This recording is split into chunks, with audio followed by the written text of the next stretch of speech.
Pouca gente sabe, mas tem grandes chances do Daniel Fraga ter perdido todos os bitcoins dele. Então, é isso que a gente vai ver no vídeo de hoje, que é o seguinte: Daniel Fraga e o Bitcoin Cash do canal Visão Libertária. Para quem não sabe, o Bitcoin Cash ele é um fork do Bitcoin, então o Bitcoin ele foi dividido entre o Bitcoin e o Bitcoin Cash. Quem achou que o Bitcoin Cash foi uma boa ideia, quis entrar nele, entrou no Bitcoin Cash.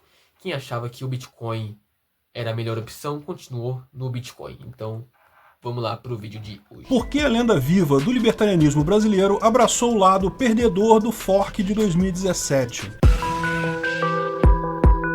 Essa é a Visão Libertária, sua fonte de informações descentralizadas e distribuídas. Daniel Fraga recentemente alterou seu perfil no YouTube, incluindo uma menção a um texto elogioso ao Bitcoin Cash. Bom saber que ele está vivo, mas a comunidade ficou meio preocupada. Bitcoin Cash, esse troço não era aquela moeda derivada do Bitcoin que não deu certo? Bem, vamos entender. No mundo libertário todo mundo sabe quem é Daniel Fraga, mas sempre vale a pena explicar para os novatos aqui a importância dele no libertarianismo. Ele foi um dos primeiros a falar de libertarianismo no YouTube, abraçou a causa e passou a desafiar o Estado diretamente. Arrumou confusão com uma deputada, depois com um juiz, numa época que os políticos e A história dele foi muito louca, não foi muito inteligente da parte dele, né, mas foi a decisão que ele tomou. Ele decidiu bater de frente aí com o Estado, acabou se ferrando aí.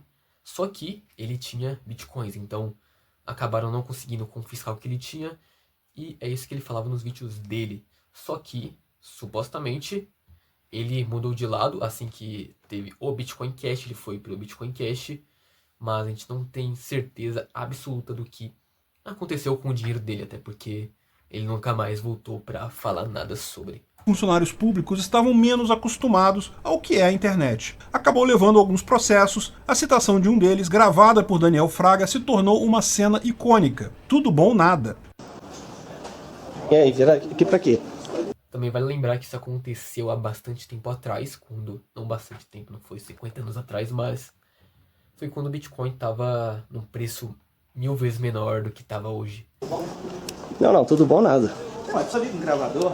É intimação, ô Dani. Claro que eu preciso. Qual que é o problema? Vocês gravam todo mundo aí? Grava quem? Ué, não é polícia civil? Vai investigar os outros? Ô Daniel, Ué, mas grava quando quer e agora tá reclamando do quê? Eu tô na minha casa. Inclusive, esse vídeo aí que tá passando na tela, ele foi derrubado do YouTube, então o vídeo original não tem mais, ele tava no canal dele, só que atualmente esse vídeo não existe mais, e o que tem hoje é pessoas que repostaram esse vídeo, porque ele foi derrubado. Qual que é o problema? é só uma intimação. Ué. Ô Daniel, só uma intimação pra você. Não, intimação, se você quiser, você joga aí, cara. Eu posso ignorar. Não, você vai receber ou não vai? Não vou receber nada. Não, tudo bem. Nada.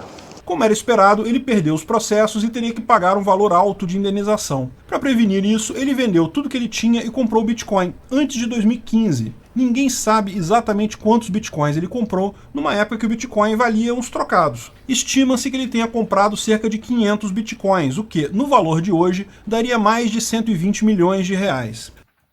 Daria 120 milhões de reais na data que ele publicou esse vídeo, ou seja, 3 anos atrás, então se for ver quanto que daria hoje, daria bem mais. A justiça tentou cobrar as indenizações dele, porém não conseguiu encontrar nenhum dinheiro nas contas, nenhum patrimônio no nome dele. Tudo estava em bitcoins. Também vale lembrar que ele fazia vídeos de Bitcoin em 2015, mas também em 2014, antes, ele também tinha quantidades aí de Bitcoin. Então tem que ver quando ele começou a comprar e tudo mais. Então não tem como saber o número certo de quantos Bitcoins ele tem ou teria supostamente. Que era então, e ainda é hoje, inatingível à justiça estatal. Ou seja, ao fugir do Estado, ele acabou se dando muito bem com o Bitcoin, e ainda deixando putos um deputado parasita e um funça público. Lindo de ver. Ele teve muita sorte, né? Porque ele bateu aí de frente com o Estado e ele tinha Bitcoin. Teve a chance do... Tinha a chance do Bitcoin se valorizar muito, também tinha a chance do Bitcoin só cair no esquecimento, tanto que é 2015, ou podia ser que o Bitcoin caísse no esquecimento durante vários anos e só daqui 5 anos, em 2030, o Bitcoin começasse a ser relevante. Então, ele acabou tendo muita sorte, teve uma decisão, na minha opinião. Não foi uma boa ideia, né? Ele podia continuar no canto dele. e ter os bitcoins dele. Mas enfim, vamos continuar. Mas depois de um tempo, ele abandonou o canal no YouTube. O canal ainda tá lá, mas ele não produz mais vídeos. Mais que isso, abandonou qualquer aparição em qualquer mídia social. Alguns dizem que ele se mudou para Argentina, outros que se isolou numa fazenda no interior de São Paulo, mas o fato é que ninguém sabe. Algumas pessoas no meio libertário afirmam manter contato com ele e dizem que ele está bem, não pretende voltar para a confusão das redes sociais. Ao final, ele se tornou uma lenda viva no meio libertário. Um libertário que se tornou milionário ao brigar contra o Estado. Olha que lindo! Mas tem um porém nessa história toda. Daniel Fraga estava ativo nas redes sociais até 2017, quando houve a grande discórdia que resultou na criação do Bitcoin Cash. Tudo indica, pelo que ele falava na época, que ele era um entusiasta do Bitcoin Cash. É possível que ele tenha apostado toda a fortuna dele em Bitcoin Cash. Se ele fez isso, infelizmente, os seus ganhos não foram tão fantásticos assim. O Bitcoin Cash se valorizou desde 2017, mas bem menos. Outra coisa, né? Se ele colocou tudo em Bitcoin Cash, não quer dizer que ele tá totalmente pobre e miserável, porque o Bitcoin Cash não foi pra zero, o Bitcoin Cash existe aí, só que a diferença de dinheiro, a diferença de valorização do Bitcoin e o Bitcoin Cash não tem nem o que se comparar. Colocar em Bitcoin e Bitcoin Cash, quem colocou naquela época todo o dinheiro em uma das duas, acabou tendo muito mais vantagem no Bitcoin. Menos do que o Bitcoin. Se, por hipótese, ele tem os mesmos 500 Bitcoin Cash, a sua fortuna atual é de pouco menos de 2 milhões de reais. Ainda é uma boa grana, mas muito menos que os potenciais 120 milhões. Afinal, qual a diferença do Bitcoin para o Bitcoin Cash? E, mais do que isso, agora tem um monte, Bitcoin Gold, Bitcoin Satoshi Vision, Bitcoin X, tem um monte de clones do Bitcoin por aí. Esse monte de clones do Bitcoin, várias moedas baseadas no Bitcoin, existem porque o Bitcoin é totalmente código aberto, então você pode criar o seu próprio Bitcoin usando o código do Bitcoin. Então você pode criar um clone exatamente igual ao Bitcoin, ou você pode criar alguma modificação pegando o código do Bitcoin. Então qualquer pessoa no mundo pode fazer isso. Só que a parte mais difícil que é você convencer as pessoas que isso é uma boa ideia. Eu posso lançar hoje um novo Bitcoin exatamente com todas as características do Bitcoin, exatamente igual. Um clone do Bitcoin, só que eu sou o criador. Por que alguém usaria o meu Bitcoin em vez de usar o Bitcoin original? Aí tem todo esse trabalho de você convencer as pessoas, mas eu posso em um botão clonar o Bitcoin, criar meu próprio Bitcoin, própria moeda, e isso não significa nada. Só prova que o Bitcoin ele é uma alternativa muito boa e que ele continua aí seguindo mesmo qualquer pessoa podendo clonar ele e criando modificações. Também tem um efeito de rede, né, que é muito mais fácil uma moeda, não só uma moeda, né, mas qualquer outra coisa ser usada enquanto mais pessoas usam. Então, enquanto mais usuários o Bitcoin tem, mais usuários o Bitcoin consegue. Então, se o Bitcoin tivesse 0 usuários hoje, seria muito difícil ele conseguir um usuário. Se ele tiver um usuário, é muito difícil ele conseguir 5 usuários. Já se ele tem 1 milhão de usuários, é muito fácil ele conseguir 1000 usuários. Bom, o fato é que o Bitcoin é um programa de código aberto, então se você quiser, você também pode criar a sua moeda com base no Bitcoin. Basta clonar o repositório do Bitcoin no GitHub, escolher um nome novo para sua moeda, alterar alguns parâmetros e soltar no mercado. Mas tenha em mente, o difícil nesse caso é convencer outras pessoas a aceitarem a sua moeda recém-criada. A própria Dogecoin foi uma moeda criada assim. O criador original pegou o código do Bitcoin, alterou alguns parâmetros, notadamente a quantidade de blocos e o limite da moeda, e pronto. Era para ser um meme, uma brincadeira. A principal mudança aí que teve do Bitcoin pro Bitcoin Cash é o tamanho do bloco. Então, num bloco de Bitcoin você pode colocar um número X de transações. Só que é um número pequeno, então as taxas ficam altas e tudo mais. E a ideia do Bitcoin Cash era aumentar o tamanho do bloco e fazer caber mais transações aí dentro desse bloco. Mas até hoje também não é um argumento para o Bitcoin ser usado no dia a dia e tudo mais, tanto que se você fizer uma transação na rede on-chain para comprar uma coisa, o que vai acontecer? Pode ser que sua transação fique travada por alguns minutos, pode ser que demore um pouco mais para chegar e tudo mais, e isso acabaria inviabilizando o Bitcoin de ser uma moeda. Mas o que acontece? Se tem um problema no Bitcoin, cria uma moeda nova para solucionar esse problema, mas em questão de tempo ele acaba virando uma solução dentro do próprio Bitcoin. Então hoje, se você quiser transacionar Bitcoins para comprar uma coisa, vale muito mais a pena você usar a Lightning Network, que é o próprio Bitcoin, só que em uma outra camada. Então quando você usa a Lightning Network, você tem transação de maneira instantânea e com uma taxa praticamente zero. Às vezes você paga um satoshi, que é coisa de menos de um centavo e tudo mais, mas para transações pequenas você não vai pagar nenhuma taxa, vai ser instantâneo e é o próprio Bitcoin. E foi o problema do Bitcoin. No começo você fazia transações que demoravam muito e tinha que pagar uma certa taxa e acabou sendo corrigido. Hoje tem gente apostando nela. Lógico, nem toda moeda criptográfica é derivada do Bitcoin. Algumas apenas copiaram as ideias. Mas de todas as moedas criptográficas derivadas do Bitcoin, o Bitcoin Cash, o BCH, foi a que teve maior sucesso. Por que essa moeda surgiu? Por que derivaram ela do Bitcoin? Bem, ela surgiu devido a um conhecido problema de escalabilidade no Bitcoin. O Satoshi, o criador do Bitcoin, que ninguém sabe quem é de verdade, deixa claro que ele esperava que o Bitcoin fosse uma moeda para troca entre pessoas. Era para ser usado no dia a dia como uma moeda. E isso funcionou muito bem nos primórdios, quando relativamente poucas pessoas usavam o Bitcoin. Porém, quando chegou o ano de 2017, o Bitcoin já famoso, já tinha tanta gente usando o Bitcoin que ele começou a ter problemas de congestionamento na rede. Você colocava uma transação e ela demorava horas, às vezes dias, para confirmar. Ou então você era obrigado a pagar taxas altíssimas para a transação confirmar rápido. Certamente havia um problema no conceito do Bitcoin. Você não pode ir numa padaria e tomar um cafezinho e pagar com Bitcoin e ficar esperando 3 dias para confirmar o pagamento. Ou então pagar 100 vezes o valor do cafezinho em taxas. Então a comunidade Bitcoin sabia que precisava achar uma solução para isso. Eu vou simplificar um pouco aqui as soluções para poupar vocês os detalhes técnicos, tá?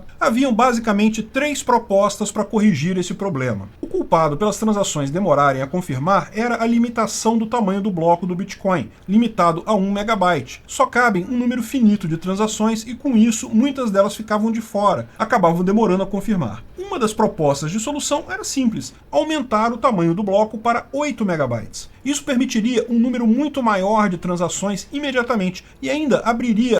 Também tem outro problema que o Bitcoin Cash acaba causando, que é hoje qualquer pessoa pode ter uma cópia da blockchain. Quando você roda um nó de Bitcoin aí no seu computador ou no seu Raspberry Pi ou qualquer outro dispositivo, você tem uma cópia inteira da blockchain, todas as transações que já foram feitas dentro do seu computador. Então você pode verificar todas as carteiras do mundo, todos os saldos, todas as transações já feitas de maneira offline dentro do seu computador, porque você tem uma cópia inteira da blockchain. A blockchain é como se fosse um Excel, uma tabela com todos os registros já feitos de todas as carteiras e fica lá tudo salvo. Só que qualquer pessoa hoje pode ter a blockchain salva e isso ocupa uma certa quantidade de espaço no computador. E o bloco sendo de 1 megabyte, ele vai ocupar uma quantidade muito menor de um bloco sendo de 8 megabytes, porque em média um bloco novo é minerado a cada 10 minutos. Então você ia ter uma blockchain de um tamanho muito maior e poucas pessoas conseguiriam rodar um nó próprio de Bitcoin, até porque para você ter um nó próprio de Bitcoin você tem que despender de algumas coisas. Você tem que ter o hardware, você tem que ter um HD grande aí, não tão grande, mas um HD de 1 TB você consegue rodar a blockchain atualmente e tudo mais. E com a blockchain sendo muito maior, já ia dificultar muitas pessoas a rodarem seu próprio nó e terem a soberania da sua própria cópia aí da blockchain. A solução padrão para o futuro. Quando, lá na frente, 8 megabytes começar a ficar pequeno, é só fazer uma outra expansão, incluir mais espaço no bloco. E no caso seria exponencialmente, então 8 megabytes, não exponencialmente, mas ele aumentando conforme o número de transações. Não necessariamente exponencialmente, mas essa é a tendência, cada vez mais pessoas usarem de maneira exponencial. Isso aumentar o tamanho da blockchain. E teve uma solução muito melhor, que foi a Lightning Network. Não tem a mesma robustez, a mesma segurança que a rede principal do Bitcoin. Só que você não precisa guardar seus Bitcoins na Lightning. Você pode só usar para quantias pequenas. E também isso vale para outros problemas do Bitcoin. Por exemplo, o anonimato. Hoje você consegue ver qualquer carteira de Bitcoin, quantos saldo ela tem e tudo mais. E tem uma moeda aí chamada Monero, que você pode fazer transações de maneira mais anônima que o Bitcoin. Só que você não vai estar transacionando o Bitcoin nessa daí. Você vai estar transacionando Monero. Você pode comprar Monero, usar para transacionar e depois voltar para Bitcoin. Ou você pode usar uma solução em segunda camada e tornar o Bitcoin mais anônimo. Mas havia outra proposta, que era a implementação do chamado SegWit, que era a proposta de se alterar a forma como era feita a assinatura das transações, de forma que cada transação ocuparia bem menos espaço no bloco. Dessa forma, o bloco continuava com o mesmo tamanho, 1 mega, mas agora caberiam quase o dobro de transações no mesmo espaço. Essa proposta era mais simples do ponto de vista da implementação. Haveria apenas uma alteração simples na forma como é calculada a assinatura e até os nodos antigos continuariam funcionando. Só que isso daqui tem o problema de não ser replicável. Resolveria o problema naquele momento, mas supondo que o Bitcoin fosse cada vez mais usado, uma hora seria preciso colocar mais transações ainda, e daí não tem como otimizar mais ainda a assinatura digital. Finalmente, havia uma terceira proposta intermediária, chamada SegWit 2x, que propunha que se adotasse o SegWit, mas também aumentasse o tamanho do bloco. Mas aí precisaria aumentar menos, só para 2 megabytes. O SegWit 2x também sinalizaria que, no futuro, se fosse preciso, bastaria aumentar novamente o bloco. A comunidade Bitcoin tem uma forma bastante simples de sinalizar esse tipo de solução por votação dos nodos mineradores. Bom, aconteceu, portanto, essa votação e os mineradores, em sua imensa maioria, 90%, escolheram o SegWit. Isso também era a escolha de boa parte da equipe do desenvolvimento e de um dos principais cientistas e criptógrafos que estavam entre os primeiros adeptos do Bitcoin. Talvez ele seja o Satoshi Nakamoto. Eu acho que ele é. O Adam Back. Era a solução mais simples e foi a solução vitoriosa. Hoje, o Bitcoin que você usa tem o SegWit implementado. Porém, havia um grupo de desenvolvedores e usuários do Bitcoin que não ficaram satisfeitos. Esse grupo também tinha o apoio de alguns desenvolvedores e de um outro cientista criptógrafo que também estava entre os primeiros adeptos, que, porém, todo mundo sabe hoje que ele não é Satoshi Nakamoto, o Craig Wright. Esse pessoal via o SegWit como um remendo que não resolve o problema no longo prazo. Pior, entenderam a decisão como sendo uma decisão dos mineradores, porque ela interessava aos mineradores. A forma como a decisão foi tomada era preocupante na visão desse pessoal. Veja, o problema de taxas de transação altas é um problema para o usuário, mas não é um problema para o minerador. Ao contrário, para o minerador é melhor ter transação alta, porque ele fica com a transação, ele ganha mais. Em tese, o Bitcoin é uma comunidade que não é composta só de mineradores, mas, em sua maioria, por nodos que não são mineradores e por usuários simples. Como é que pode só os mineradores votarem nessa eleição do Bitcoin? É lógico que eles escolheram o que era melhor para eles. Esse pessoal, então, ficou revoltado não apenas com a mudança que eles consideravam não satisfatória, mas com a forma como a qual aquela mudança foi escolhida. Resolveram, então, criar o Bitcoin Cash. De fato, na visão deles, o Bitcoin Cash é o Bitcoin de fato. Houve uma briga grande que está rolando até hoje na Justiça de Londres pelo nome Bitcoin. O Craig Wright, que apoia o Bitcoin Cash, alega ser Satoshi, e ele quer a propriedade do nome Bitcoin. Ele acha que o Bitcoin atual deveria mudar o nome dele para outra coisa, porque o Bitcoin Cash é o verdadeiro Bitcoin, porque na imagem... Uma coisa, mesmo tendo um fork, você pode acabar escolhendo do seu lado, mesmo a rede do Bitcoin indo para um caminho diferente do que você concorda. Quando tem um fork do Bitcoin desse tipo, o que acontece? Você cria um clone do Bitcoin. Só que quando você cria um clone do Bitcoin, você tem as mesmas carteiras, os mesmos endereços e tudo mais, o mesmo saldo nas duas moedas. Então, se hoje eu criar um clone do Bitcoin, eu vou criar um clone exatamente igual é o Bitcoin. Isso inclui as carteiras, os saldos e tudo mais. Então, você pode pegar todo o dinheiro de um e pôr no outro, ou pegar todo o dinheiro de outro e pôr no primeiro. Então, quando aconteceu isso do Bitcoin Cash, as pessoas tinham o saldo duplicado. Tinham o mesmo saldo em Bitcoin e o mesmo saldo em Bitcoin Cash. Se você comprou Bitcoin antes de ter essa separação.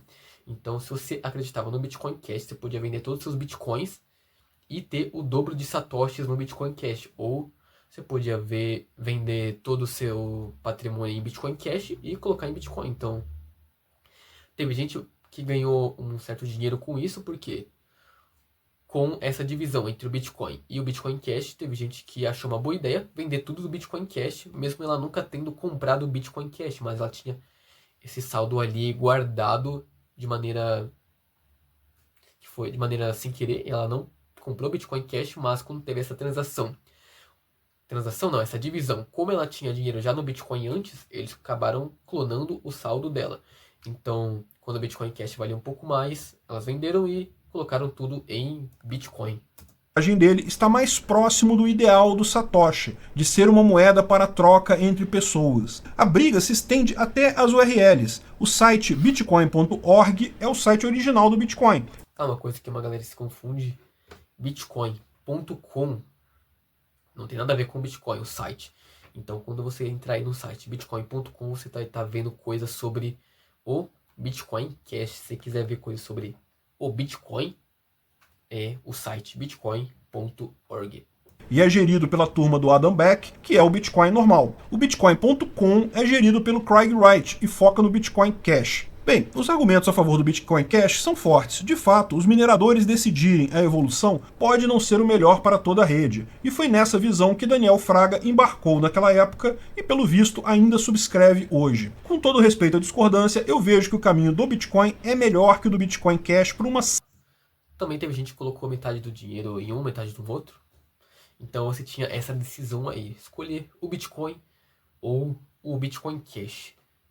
Se você escolher o Bitcoin, você teve uma valorização de dinheiro muito maior. E um aviso aí que eu quero dar aqui no meio do vídeo é, olha aí nos comentários ou na descrição do vídeo, porque temos o nosso grupo do Telegram. Então, se tem alguma dúvida sobre Bitcoin ou quer conversar sobre Bitcoin aí com a galera, entra lá, manda uma mensagem pra gente. E também aproveita aí, né, deixa o like, se inscreve no canal, tá vendo o vídeo até aqui e não tá inscrito.